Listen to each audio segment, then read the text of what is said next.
통합진보당 대변인 홍성규입니다. 두 가지 말씀드리겠습니다.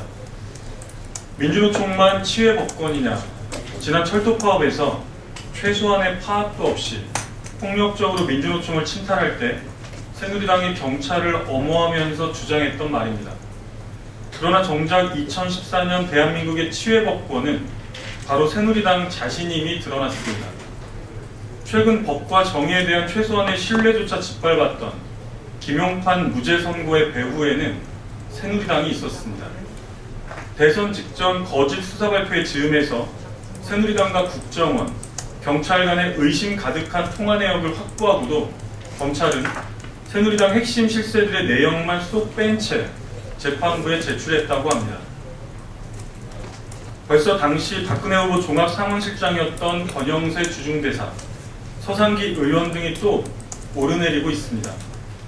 최동욱 전 총장 재임 때는 이를 재판부에 제출할 계획이었다가 김진태 총장 취임 이후에 바뀌었다고 합니다. 파렴치한 방법으로 최 전 총장을 찍어낸 이유가 바로 이것이었습니까?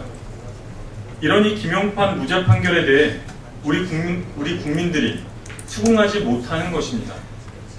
집권 여당의 범죄 혐의는 노골적으로 덮더니 민주주의를 요구했던 야당 의원에게는 무려 20년의 징역을 구형한 것이 지금의 검찰입니다.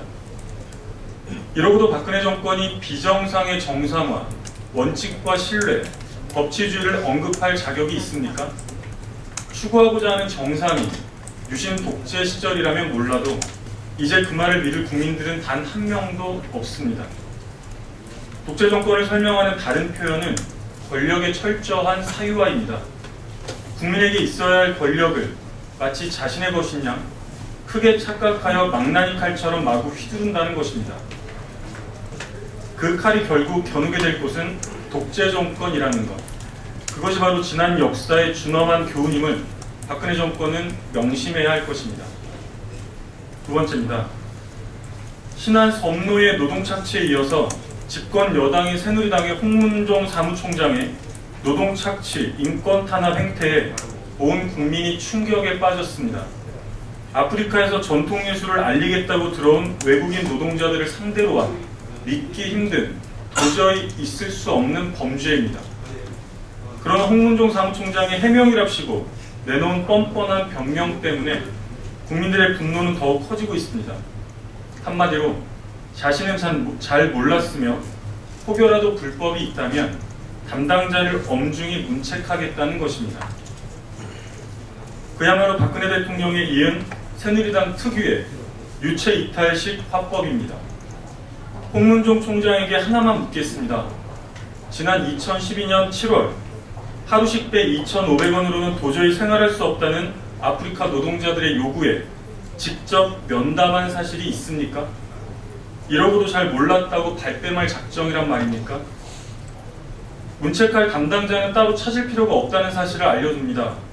지난 2010년 인수에서 이사장직을 지금까지 맡아온 것을 보면 홍문종 의원이야말로 이 모든 불법 사태에 직접 책임을 져야 할 담당자라는 것이 우리 국민들의 상식적인 판단입니다.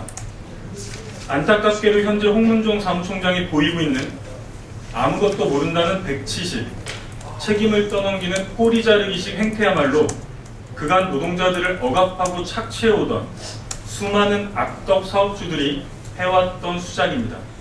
뻔뻔스럽고도 익숙한 행태입니다.